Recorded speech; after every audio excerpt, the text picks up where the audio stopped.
אחיי ואחיותיי אזרחי ישראל, אני גאה בכם. אני גאה על העמידה האיתנה שלכם. אני יודע שזה קשה לשהות בחדרי הביטחון וקשה לשהות במקלטים. אני מבין את הקושי עם הילדים, עם הלימודים, עם העסקים. אני יודע כמה קשה לקשישים וכמה קשה למילואימניקים. חבריי ואני בממשלה, אנחנו פועלים כל יום כדי להקל עליכם, כדי לפתוח את הלימודים וגם את המשק, לעשות זה בהדרגה, לדאוג לפיצויים הולמים גם לבעלי העסקים, גם לשכירים, גם למשרתי המילואים, גם למשפחות שלהם.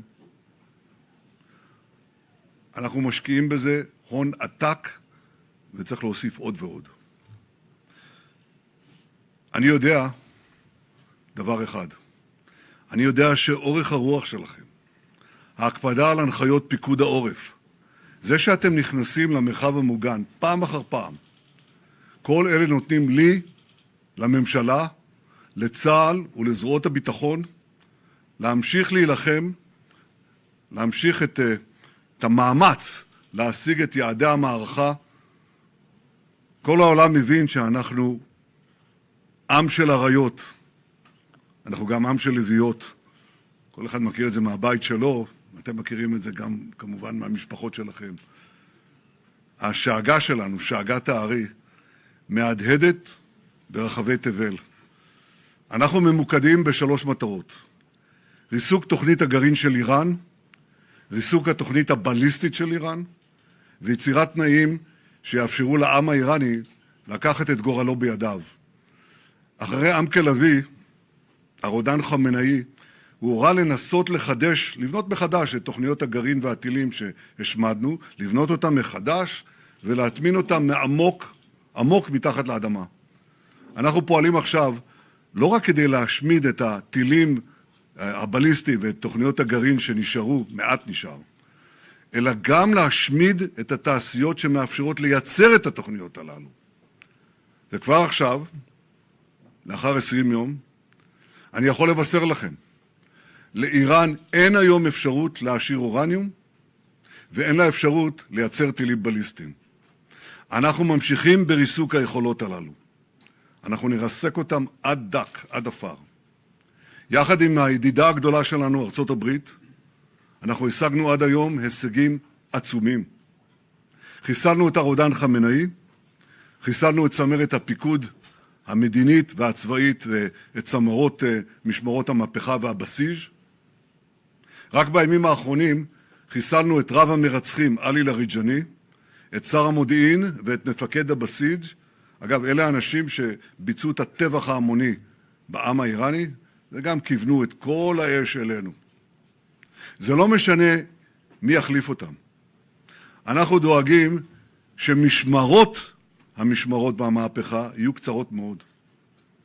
בנוסף למפקדים, אנחנו הרגנו אלפי מרצחים משורות הדיכוי של המשטר. השמדנו מאות משגרים וטילים, פגענו מכים בהם בצורה מתמשכת, יומיומית, שעה-שעה. אנחנו מכים בהם שוק על ירך. אנחנו מכים בהם באוויר, אנחנו מכים בהם ביבשה, אנחנו מכים בהם מתחת לקרקע, ועכשיו אנחנו מכים בהם גם בים. אתמול השמדנו את כל הצי שלהם בים הכספי. ידידינו האמריקנים השמידו צי אחד, אנחנו השמדנו את הצי השני. אנחנו מכים בהם גם ברחובות, גם במחסומים. לפני שבועיים הנחיתי את צה"ל ואת המוסד לפעול יחד, כדי שהרוצחים של משמרות המהפכה ידעו שנצוד אותם גם בערים, גם בתוך הערים, והם עשו זאת בצורה מושלמת.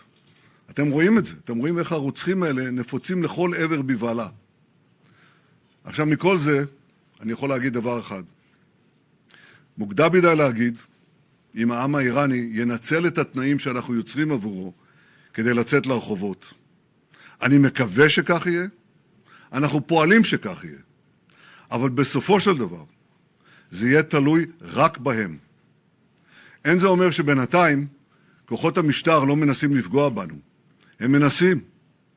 אבל זה אפילו, וזה גם כואב, כי זה גם גרם לנו לאבדות וגם לנפגעים. ואני רוצה לאחל למשפחות, באמת,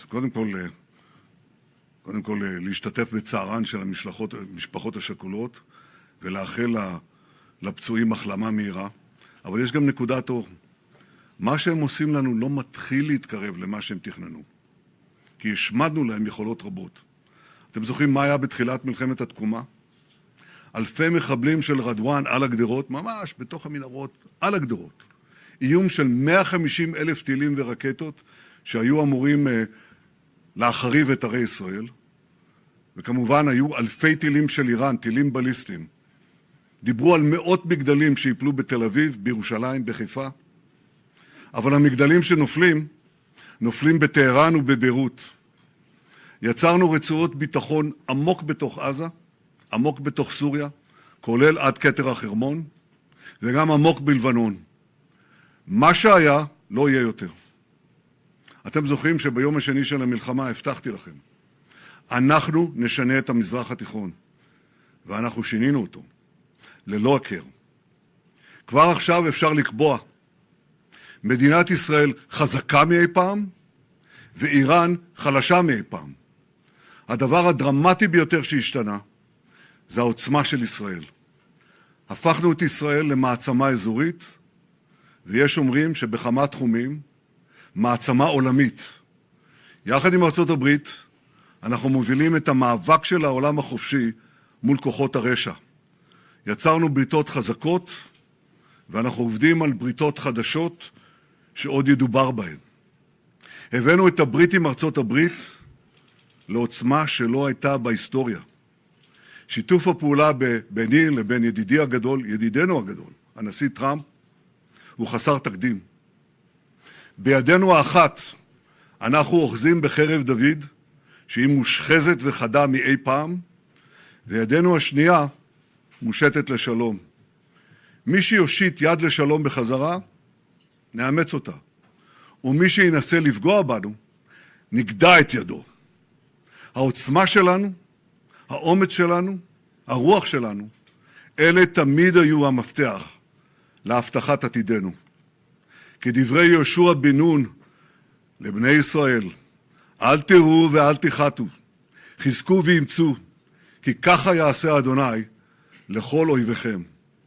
אתם אזרחי ישראל שואלים, כמה זמן זה ייקח? ואני אומר, זה ייקח ככל הנדרש. אני מבקש מכם רק דבר אחד, המשיכו לזקוף קומה, המשיכו לעמוד איתן, ובעזרת השם, יחד נעמוד ויחד ננצח. Now the Prime Minister will be speaking in English. Welcome to the foreign press. First of all, I just want to say, I'm alive, and you're all witnesses. And now that I dispatched this piece of fake news, I want to give you an update on Operation Roaring Lion. Under President Trump's visionary leadership, America and Israel are acting together in Iran with great determination and unprecedented strength. Operation Rising Lion is designed to remove the existential threats posed by the Ayatollah regime, the regime that has waged war against America and Israel and the people of Iran for 47 years. It chants death to America, death to Israel, and it delivers death to its own people. Our goals are three. One, removing the nuclear threat. Second, removing the ballistic missile threat, and removing both of these threats before they're buried deep underground and become immune from aerial attack. And third, this means creating the conditions for the Iranian people to grasp their freedom, to control their destiny. Today, the Ayatollah regime is not only attacking America, not only attacking Israel, not only attacking the Iranian people, it is attacking the entire Middle East and beyond. They've attacked civilians and American assets in Iraq, Kuwait, Saudi Arabia, Bahrain, Qatar, UAE, Oman, and they've even attacked through their proxies Cyprus and Europe. We've warned for decades that their ballistic missile program would be used to attack these targets far and wide, and if they're not stopped, that's just the beginning. The death cult in Iran is trying to blackmail the world by closing a key international maritime route, the Straits of Hormuz. It won't work. Israel is helping in its own way, and intel and other means, the American effort to open the Straits of Hormuz, rather. But I want to ask you to imagine how the Ayatollah regime would be able to blackmail the entire world if they had ballistic missiles with nuclear warheads. Just imagine what they would do. Look at what they're doing now and imagine what they would do if they had ballistic missiles, international range ballistic missiles, and nuclear-tipped warheads. Just imagine what a great threat that would be. So today, Israel and the United States are protecting America, Israel, the entire Middle East, but I venture to say the entire world. Despite the fake news that is unfortunately being spread since the start of the war 20 days ago, we are winning and Iran is being decimated. Iran's missile and drone arsenal is being massively degraded and will be destroyed. Hundreds of their launchers have been destroyed, their stockpiles of missiles are being hit hard, and so are the industries that produce them. That's important. In Rising Line, we destroyed missiles and we destroyed a lot of the nuclear infrastructure. But what we're destroying now are the factories that produce the components to make these missiles and to make the nuclear weapons that they're trying to produce. We're wiping out their industrial base in a way that we didn't do before. Iran's air defenses have been rendered useless. Their navy is lying at the bottom of the sea. Today we hit the other part of their navy in the Caspian Sea. Their air force is nearly destroyed. Iran's command and control structure is in utter chaos. And I can tell you that there's still more work to do, and we're going to do it. And I want to close these opening remarks with one other fake news, and that is that Israel somehow dragged the U.S. into a conflict with Iran. Does anyone really think that someone can tell President Trump what to do? Come on. President Trump always makes his decisions on what he thinks is good for America, and may I add, I think what is also good for future generations. In this case, those interests are absolutely clear, and so is the clarity of our achievements. Together in close coordination with President Trump, close coordination between America and Israel, our militaries, our intelligence services, we're achieving goals in lightning speed. But I want to say another word. It's been said that for 40 years, I've been saying that Iran is a danger to Israel and a danger to the world. That is true. You know who else said that? President Trump. 47 years ago, when the Iranian thugs took over the American embassy, he said how dangerous this regime is. In his first term in office, he didn't need any convincing. He said the Iranian nuclear deal was the worst deal that he'd ever seen, and he walked out of it. Right before his second term, before he was reelected, I went to see him in Mar-a-Lago. The first thing he said to me was, "Bibi, we've got to make sure that Iran doesn't have nuclear weapons." He said that to me. I didn't say it to him. He didn't need any convincing there either. Now, why did he say that? Because for more than 4 decades, this regime, as I said in the beginning of my remarks, is chanting death to Israel, death to America. But they say Israel is only the small Satan standing in their way. The great Satan is the United States of America. And these ideological fanatics, these lunatics, define their raison d'etre, their reason for being, as wiping out Western civilization and America that leads it.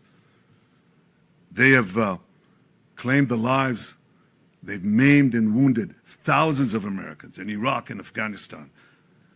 They killed the American Marines in Beirut. They bombed your embassies. They tried to assassinate the American president, Donald Trump, not once, but twice. Now they blackmail for oil.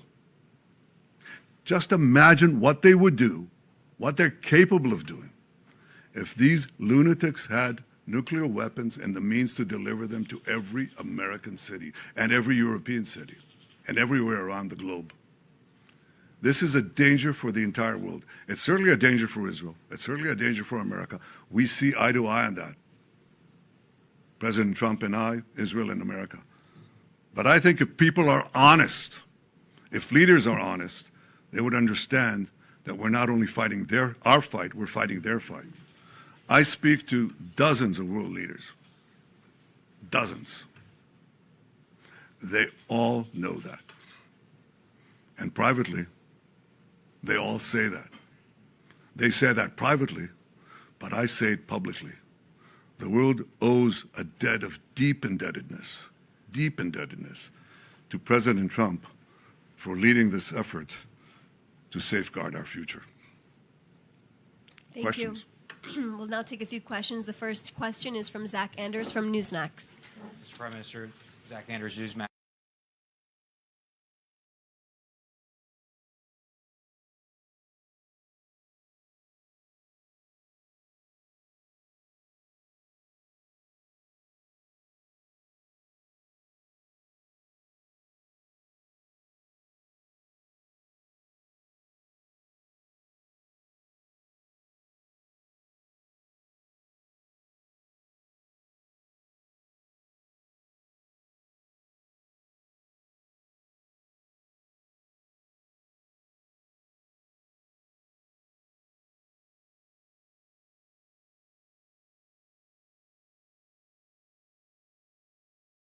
Want a transitional leader that will have a transition.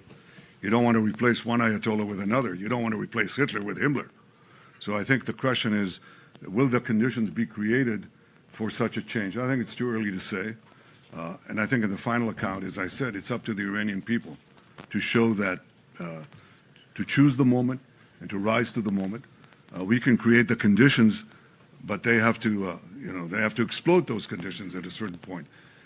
It is often said that you can't do revolutions from the air. That is true.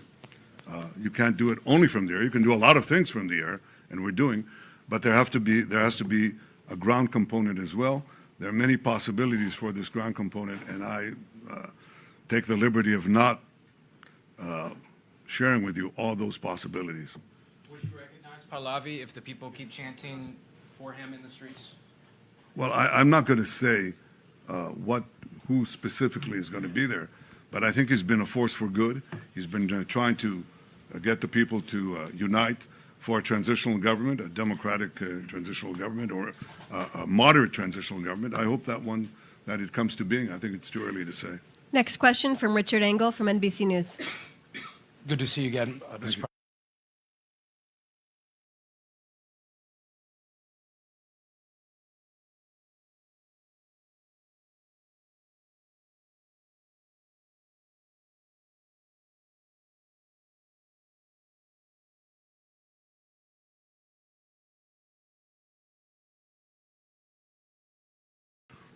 Well, I think we have concrete goals, how to do it, how to end it. We wanted, as I said, decimate the ballistic missile program, which we're doing, decimate the nuclear program, which we're doing. I think that those are goals that are achievable, but I'm not going to put a schedule or a stopwatch on it. I think we have goals that have to be achieved, and we're not counting the days. But I will say this canard that we drag the United States into it is not just a canard. It's ridiculous. It's just ridiculous. I mean, I think President Trump said it best, and I said it as well many times. There's always a danger in acting. But in conditions of existential threats, there's a much greater danger in not acting. What do you think would have happened if America did not act now? Just imagine what would have happened. In a few months' time, no more than a year,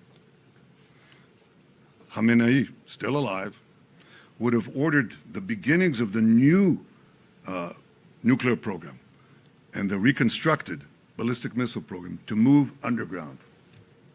Now, it'll take them a little time, maybe a few years, but you can't reach those programs. And they develop intercontinental ballistic missiles, okay? That means missiles that can hit Chicago and New York and Florida and Texas and California. Oh, but they don't have it yet. That's what people said. Right, let's wait. Well, just let them do it, you know? Just wait and let them do it. You won't be able to do it. It's the last moment. No, it takes a little time. I mean, you had a few months to prevent them from doing it and to just decimate these industries and perhaps achieve this transitional government in Iran. So you'd sit back and you say, well, it's not going to happen in the next Thursday, so let's not act. I tell you that there's enormous risk in not acting, much greater risk than acting. And if you think that the oil markets are in trouble today, think of Iran with nuclear weapons and the means to deliver them. Then think of the blackmail that you would endure. I didn't exactly ask, however.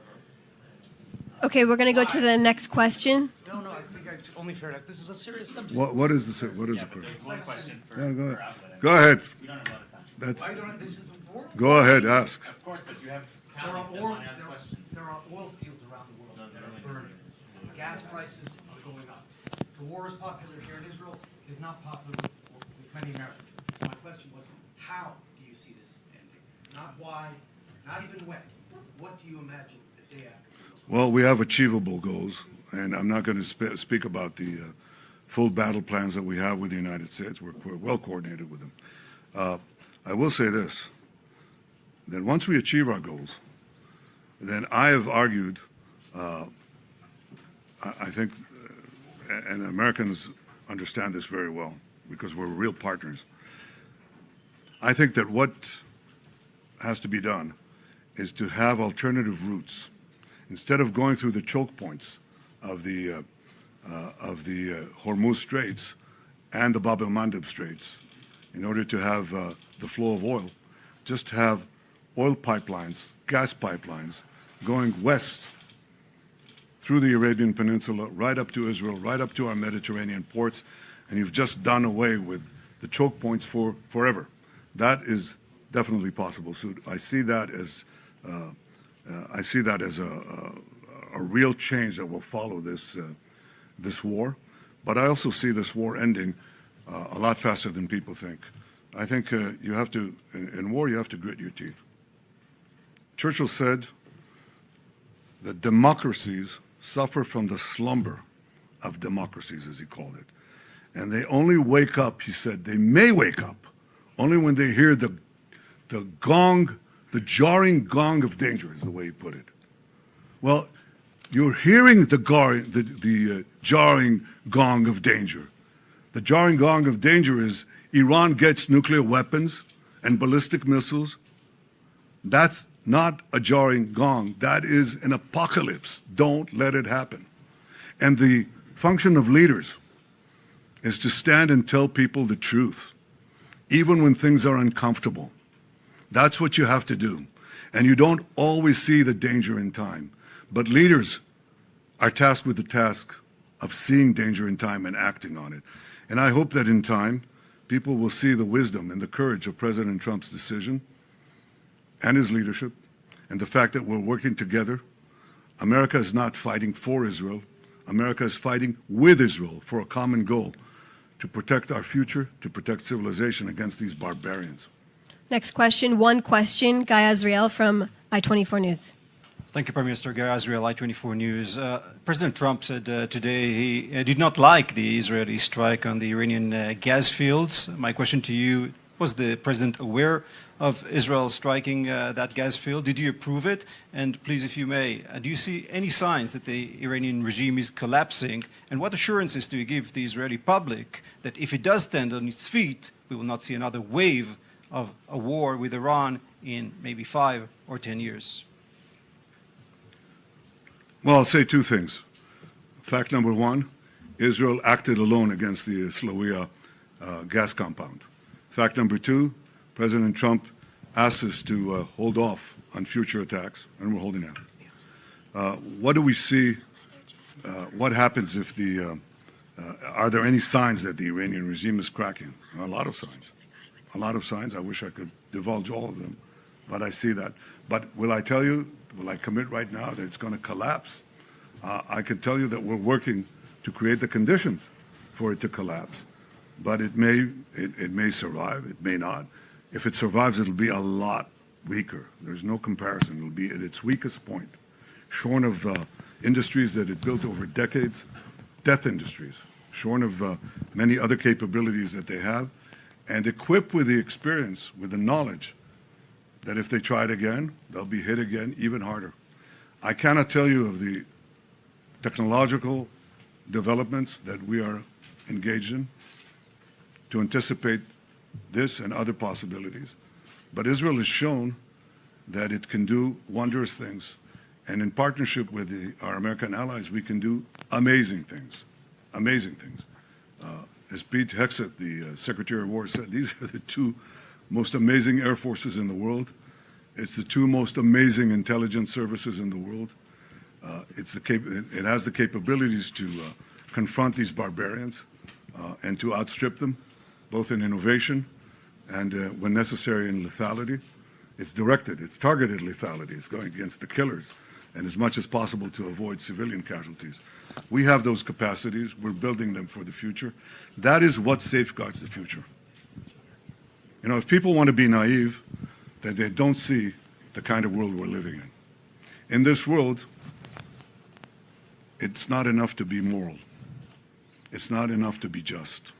It's not enough to be right, you know? One of the greatest writers of the 20th century, someone that I admire a lot, was the historian Will Durant. Now, he wrote many volumes. I read most of them. He also wrote The Lessons of History, very brief, 100-page book, in which he said, well, history proves that, unfortunately and unhappily, Jesus Christ has no advantage over Genghis Khan. Because if you are strong enough, ruthless enough, powerful enough, evil will overcome good. Aggression will overcome moderation. So you have no choice. If you look at the world as it is today, you have to be blind not to see that the democracies led by the United States have to reassert their will to defend themselves and to oppose their enemies in time while there's still time, before the jarring gong of danger wakes them up and wakes them up too late. This is where we are now. The fact that people don't see that, the fact that a lot of the news media are harking on a lot of fake news, but also a lot of short-sightedness, and do not see the historic period and the historic struggle that we are engaged in now, doesn't obviate these truths. We have to be strong. We have to be armed. We have to be more powerful than the barbarians, or they will not be merely at the gate. They'll crash our gates and destroy our societies. That's what Israel is doing now with the United States. And I'm very proud of the fact that the Israeli people are standing strong, that the Israeli army is standing strong. We rose from October 7th. Our people, our soldiers, rose like lions. But in protecting ourselves and in joining with our great American friends, we're also protecting the entire world. Thank you. Next question, Tom Burridge from ABC News. Hi, Tom Sufi Burridge, ABC News. Prime Minister, given the escalation of attacks on US allies across the Gulf, given the spiraling energy costs, the high costs in general, the US service personnel killed in this war, many Americans are asking that question, whether you misled their government into starting this war, and for how long should Americans keep paying the price? Well, I misled no one, and I didn't have to convince President Trump about the need to prevent Iran from developing its nuclear program, putting it underground, and being able to launch nuclear-tipped missiles at the United States. He understood that. He explained it to me. I didn't explain it to him. And I think that our partnership is the only way to avoid this catastrophic development. The loss of servicemen is painful. Early on in my military service, A fellow soldier died in my arms. I lost a brother who fought terrorists, led the historic Entebbe rescue. The cost to bereaved families is enormous, and I sympathize and send the condolences of the people of Israel to these families and to the American people. Freedom is precious. It has its costs. But if you're not prepared to defend it, if you're not prepared to resist the tyrannies that are trying to arm themselves with the weapons of mass death, you will have no future. And therefore, we're doing what we can. As far as oil prices rising, spikes, you know what a spike is? You know what a spike is? It goes up and goes down. The Americans are working very hard, and we're trying to help them in every way that we can, to open the straits of Hormuz. And if they succeed, which I think they will, then oil prices will come down. But if you say, all right, I'm suffering right now, and people are, then I shouldn't do anything. I should just succumb to the blackmail. Let Iran get on with it.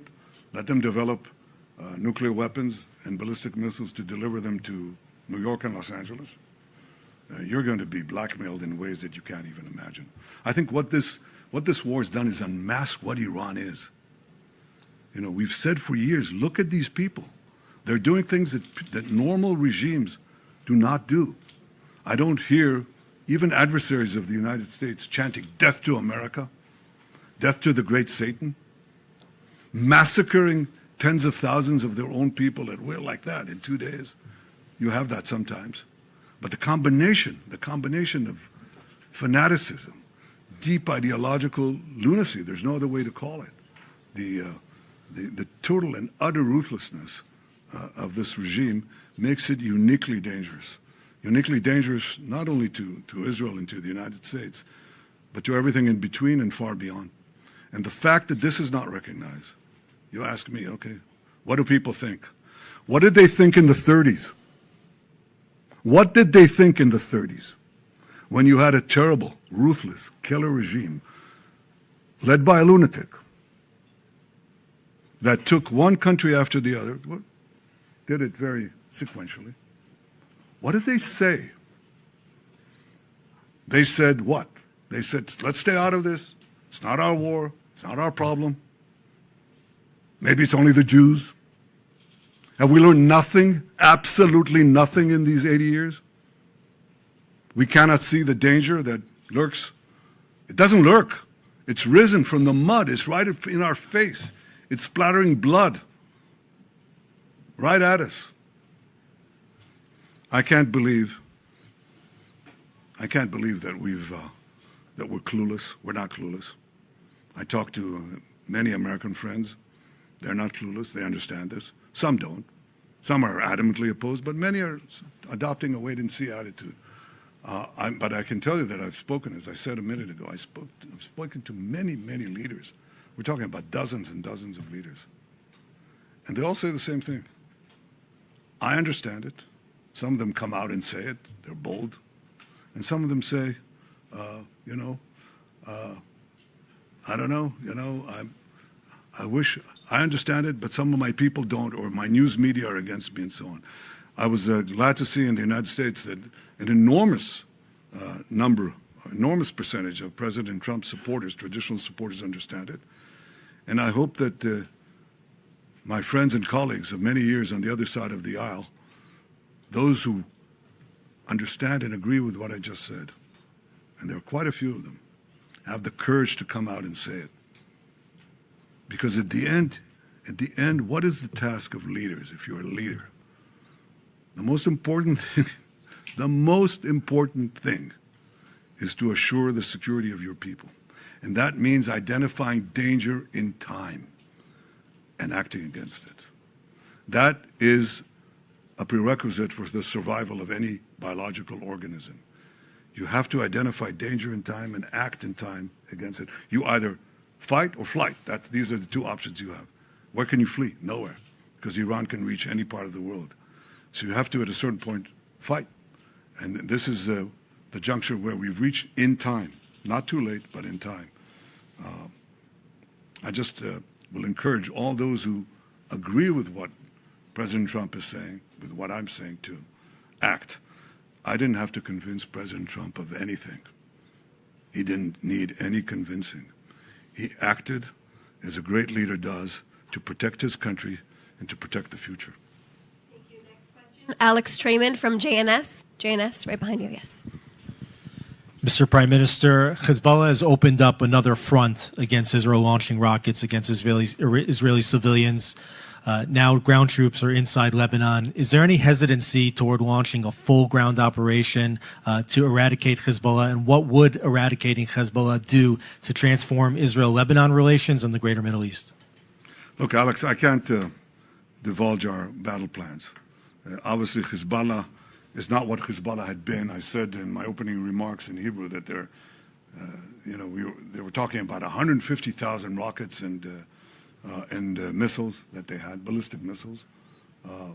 They had thousands of Ridwan terrorists right next to our fence underground, ready to invade. We knocked them back. We destroyed the bulk of their missile capacity in 6 hours. We knocked out Nasrallah. We destroyed all the Hamas, or rather all the Ridwan infrastructure right next to our border. We now have a security corridor, a security zone that is there that prevents this kind of invasion. And we have plans for the future. Obviously, our number one effort is geared towards Iran. If the regime goes, you know that Hezbollah goes. But in any case, we're devising our plans in such a way that we could remove this threat as well. Thank you. Final question from Jeremy Diamond at CNN. Mr. Prime Minister, Jeremy Diamond, CNN. Nice to see you. You've assassinated Iran's supreme leader and dozens of other senior Iranian officials. The result of that so far has been the appointment of a new supreme leader considered to be even more hardline than his father.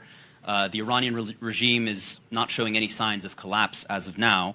So I wonder, what do you say to those who say that killing those individuals is in fact empowering the hardliners in Iran? And are you confident that your strategy will still lead to regime change? And then secondly, if I may, you've also indicated today that you made a commitment to President Trump not to strike these oil and gas facilities in the future. Should President Trump come to you one day and say, oil prices are too high, it's time to end this war, will you listen to him? And do you need the United States in order to continue this campaign alone? Was that a single question? Jeremy really hogged it, but I'll answer your questions. I'm not sure who's running Iran right now. Mujtaba, the replacement Ayatollah, has not shown his face. Have you seen him? We haven't. And we can't vouch exactly what is happening there. There is a cloud here that's not clear. What we see is that there's a lot of tensions inside the people who are edging for the top. It's not a uniform position. You see that sometimes with the contradictory orders that are given. You know, they do one thing and then they withdraw it and so on. I think it's important that they know that if they think they're going to target the world, target the President of the United States and so on, they themselves are being targeted. That creates a lot of uncertainty. We've found that can have an effect. The removal of Nasrallah has never been really been replaced, because some people are not replaceable. I think the authority and the hold that Khamenei has had is not going to be translated to anyone, not to Mujtaba if he's there, and not to anyone else. But I think this is part of the effort to crack the regime. It's not going to happen in one day. We're 20 days into this war. Yes, we're seeing cracks. We're seeing cracks, and we're trying to propagate them as fast as we can. Not only in the top command, we're seeing cracks in the field. It's sort of like a hollowed out, rotten piece of wood that's holding on the outside, but there's a lot of rot inside. We're seeing some defections. We're seeing fear and trepidation in the IRGC units that are manning the the ballistic missiles. You know why? Because they're afraid to die. They're not all suicidal. In fact, most of them are not. So we're seeing cracks, but we're going to hit them again and again. The minimum thing we want to do is, again, erase the industrial capacity that they had to produce these weapons. They'll have to build it from a start, and that's very hard. It's very hard to do underground, too. So they're not going to be able to just take the pieces and move them below the earth. It's going to be a lot harder for them. But ideally, if it cracks enough, and with some other things that I won't get into, yes, the regime could change. Is it guaranteed? No. And is it up to the Iranian people in the final accounting to make use of the conditions that we're doing in weakening this regime? We'll see. I cannot tell you. They're very brave, by the way. I don't come and criticize them in any way. I think they're very brave. I think they've suffered enormously. And the question is, will we have a meeting ground between the weakening of the regime and the rising of the people in many ways that could develop? We'll see. On the oil and gas questions, I can only tell you this. Look, I don't think any two leaders have been as coordinated as President Trump and I. He's the leader. I'm, his ally. America is the leader. Israel is, as the National Security Memorandum described us, I think a month ago, 6 weeks ago, I think, something like that. They called Israel the model ally. That's how they call it, the model ally. It's not a superpower, but America is seeking around the world, and you hear it from the speeches of President Trump and others in the administration. They say, where are you? We've helped you all these years. Where are you when we're doing something that is as important, at least as important for you as it is important for us? And yet one country is there, and against all the vilifications that are leveled at Israel, Israel is sponging off America and all that. No, it's not. It's not. Israel is a brave country, a resolute country with an incredible army, incredible soldiers, incredible courage, and we're fighting alongside the United States when the chips are down. We're fighting with the United States. We're fighting for a common goal. So I can tell you that that's the most important coordination. But in practice, President Trump and I speak regularly. We discuss things. Our staffs discuss things. Our militaries are in close coordination as never before. But ultimately, President Trump makes his own decisions. And do I respect them? Yes, I do. The question is whether you would or could continue the war without... Just one question, Jeremy. Thank you. Could you without the United States? Without the refueling capabilities, for example? We're going to close. Thank you so much. Thank you, Mr. Prime Minister. You Thank exhausted you, your everyone, questions. for your questions today.